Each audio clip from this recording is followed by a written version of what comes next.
High guys, welcome back to my channel. आज आपण बनवणार आहोत अगदी झटपट कमी साहित्यामध्ये तयार होणारे उपवासाचे कुरकुरीत आप्पे. हे आप्पे बाहेरून खुसखुशीत आणि आतून मऊ होतात.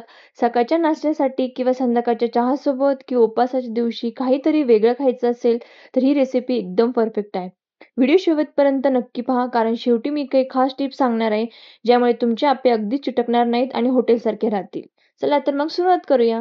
1 कप साबुदाणा, 1 कप भगर आणि 1 कप शेंगदाणे सर्व एका मिक्सरच्या जारमध्ये काढून घेतलं आणि त्यात 1-2 मिरच्या बारीक करायला टाकल्या आणि हे सर्व छान असं बारीक करून घेतलं आणि हे बेटर एका मिक्सर बाउलमध्ये काढून घेतलं.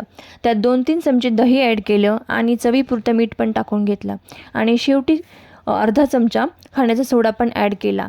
छान असा बॅटर तयार करून घ्यायचं, उथळी होऊन द्यायची नाही. या बॅटरमध्ये गरजेनुसार तुम्ही थोडे थोडे पाणी घालून इडलीच्या पिठासारखं मध्यम घट्ट बॅटर तयार करून घ्यायचं आणि हे मिश्रण 10 ते 15 मिनटं झाकून ठेवायचं. त्यामुळे आप्पे अधिक मऊ आणि चविष्ट होतात. आता मी एका बाजूने आप्पे पॅन गरम करायला ठेवलं आणि प्रत्येक साच्यामध्ये थोडंसं तेल टाकून घेतलं. प्रत्येक साच्यात तयार केलेले हे पीठ पण टाकून घेतलं आणि झाकण ठेवून मध्यम आचेवर 3 ते 4 मिनटं शिजवून घेतलं आणि आता चमच्याच्या मदतीने आप्पे हलक्या हाताने पलटून पण घेतले.